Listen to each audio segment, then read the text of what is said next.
Salut à tous! Ça fait officiellement 7 mois que je crève d'envie de vous faire une vidéo sur Dragon Ball Z Kakarot. Je l'ai pas fait plus tôt parce que j'attendais d'en savoir plus sur le jeu et surtout d'avoir un contenu sympa à vous proposer. C'est le cas aujourd'hui puisque grâce à Bandai Namco France, Tolia et moi avons pu tester le jeu dans leurs locaux. Ça a nécessité un petit aller-retour de près de 1000 km en voiture, mais bon, on avait vraiment très envie de le tester.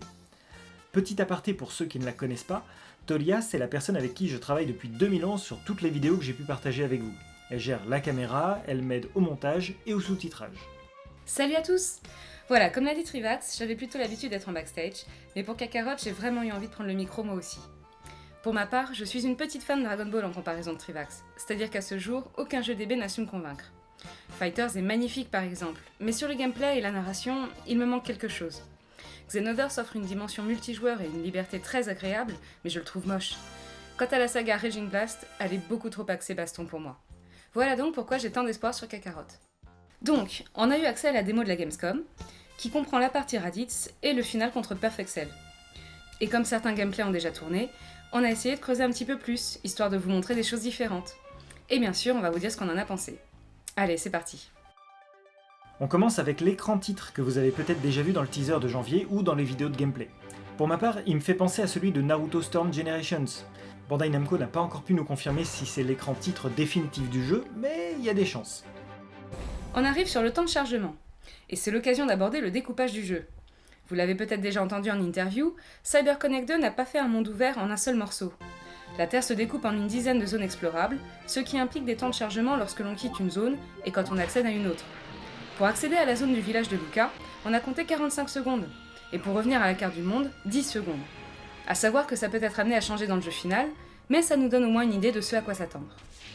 Vu la taille gigantesque des zones explorables, cette durée de chargement ne nous a pas choqué outre mesure. Chaque zone propose énormément de choses à faire, et a priori, il n'y aura pas besoin de faire des tonnes d'allers-retours entre ces zones. A noter que pour retourner au globe, il suffit de monter tout en haut de la zone et d'appuyer sur rond. Si certains d'entre vous ont fait Horizon Zero Dawn par exemple, rappelez-vous le temps de chargement initial. C'était rien en comparaison de la dimension de l'open world. Pareil pour GTA V ou Breath of the Wild. Pour ce qui est des graphismes, on a vraiment adoré le rendu global et la touche animée. Les effets spéciaux sont classe et très soignés, que ce soit les auras, les vagues d'énergie ou les impacts. Le vent dans les vêtements et les cheveux fonctionnent bien, les stages sont propres et vivants, bref, l'immersion est bonne. Par contre, à chaque fois qu'une cinématique démarrait, le manque de fidélité de certains visages m'a sauté aux yeux, surtout en gros plan. C'est un ressenti que j'avais déjà eu plusieurs fois depuis le teaser de janvier. Je pourrais également chipoter sur le manque de polygones des PNJ, leur immobilité ou sur les comportements très limités des voitures, mais bon, on reste sur un jeu à licence et vu l'ambition globale du jeu, j'imagine qu'il faut se faire une raison. De son côté, Tolia est moins critique sur ces détails. Effectivement, pour ma part je suis moins choquée que beaucoup d'entre vous concernant les graphismes. Oui, parfois il y a une frame malheureuse où le visage de tel ou tel perso a pris cher. C'est pas très vendeur de les avoir mis dans les trailers, soit, mais pour autant je trouve que c'est un peu malhonnête de s'acharner sur de si petits détails. Le jeu souffre d'une comparaison graphique avec Fighters. Comparaison injuste, puisque Fighters est un jeu qui met en scène peu de personnages. Pour rappel, il n'y en avait que 24 au lancement, et dans un espace très limité. Là on parle d'un monde semi-ouvert, bien plus vaste que le hub de Xenoverse, avec multitude de personnages secondaires, de l'exploration, etc.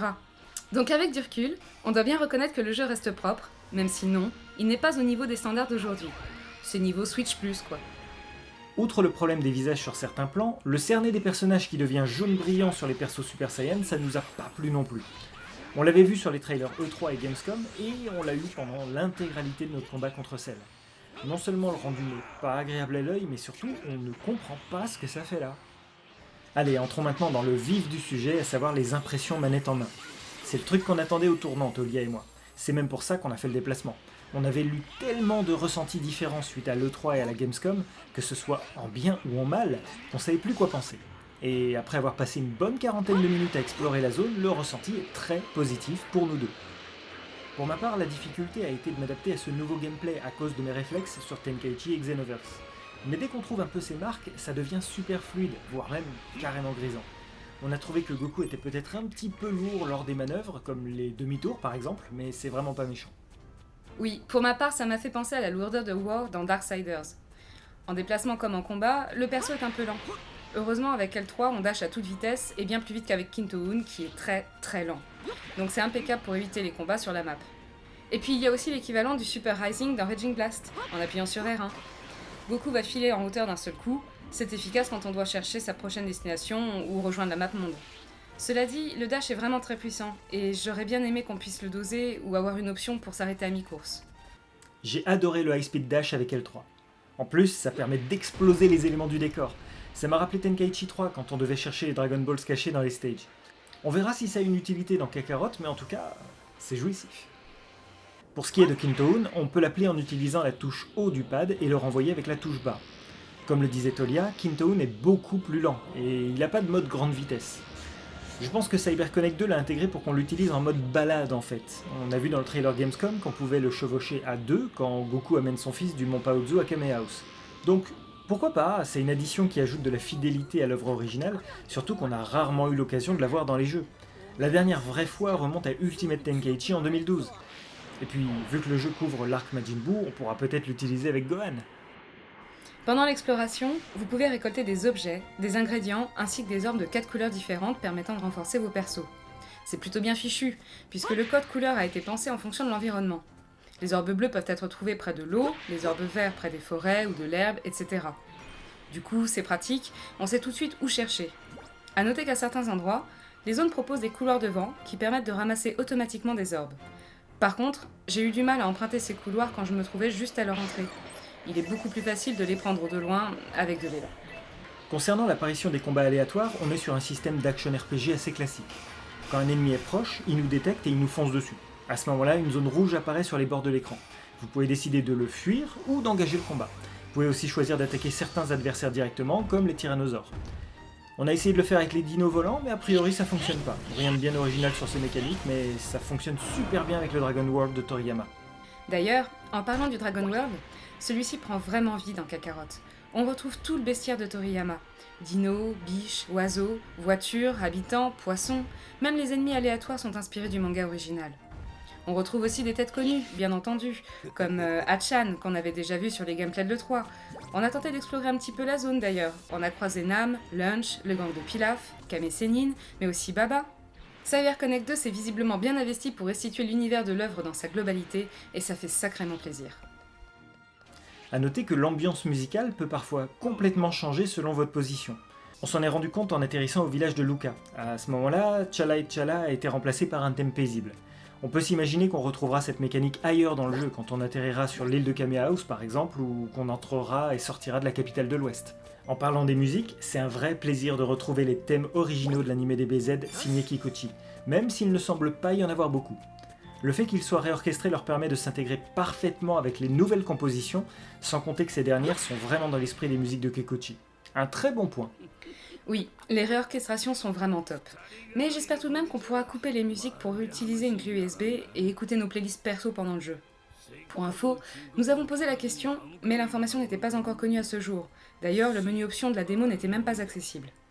Pour revenir à l'exploration, on peut plonger et visiter les fonds marins. Par contre, attention à surveiller son oxygène, parce que la jauge se vide très rapidement. Une fois vide, le perso remonte à la surface. Reste à vérifier si ça nous fait perdre de la vie ou pas. La mécanique pourrait être intéressante sur l'arc de Namek, avec Vegeta qui se cache de Zabon ou lorsque Gohan lui vole sa Dragon Ball. Quand on passe de l'exploration au combat, le gameplay change un peu. Ça déstabilise au début, surtout quand on est dans le feu de l'action. Par exemple, en mode exploration, le bouton X sert à se laisser tomber, mais en combat, il sert à esquiver. Autre exemple qui m'a posé beaucoup plus de problèmes, les boutons pour monter et descendre sont complètement différents. On passe de R1-R2 en exploration à R2 plus stick analogique gauche en combat. Et quand un boss s'énerve, c'est le genre de changement qui peut être fatal. Quand j'ai testé le combat contre Raditz, je me suis retrouvé à galérer au sol sans arriver à contre-attaquer. Mais bon, c'est juste un coup à prendre. Alors concernant les boss, la difficulté est bien dosée. Le combat est vraiment intéressant, avec des patterns variés qui promettent une expérience différente à chaque fois. Les barres de vie de Raditz et Cell nous ont paru disproportionnées par rapport aux nôtres. Du coup, les combats nous ont semblé épiques, voire insurmontables au début. Comme pour beaucoup d'autres jeux, il faut mémoriser les attaques pour esquiver les coups les plus puissants, sous peine de subir un enchaînement de combos qu'on ne pourra pas interrompre. Heureusement, on peut bien sûr se soigner en combat en utilisant les objets, accessibles via le pad. On peut réaliser aussi des esquives parfaites, pendant lesquelles le temps ralentit, histoire de contre-attaquer très efficacement. Le fait d'avoir un seul bouton de frappe et un seul combo automatique passe assez bien. Lorsqu'on est loin de l'adversaire ciblé et qu'on appuie sur le bouton de frappe, notre personnage se rapproche de lui-même, et parfois même sur une grande distance. Alors oui, ça peut paraître assez casual par rapport à Fighters, un Xenoverse ou un Budokai, mais là on est sur un action RPG 100% solo, pas sur un jeu compétitif pouvant être pratiqué en e-sport.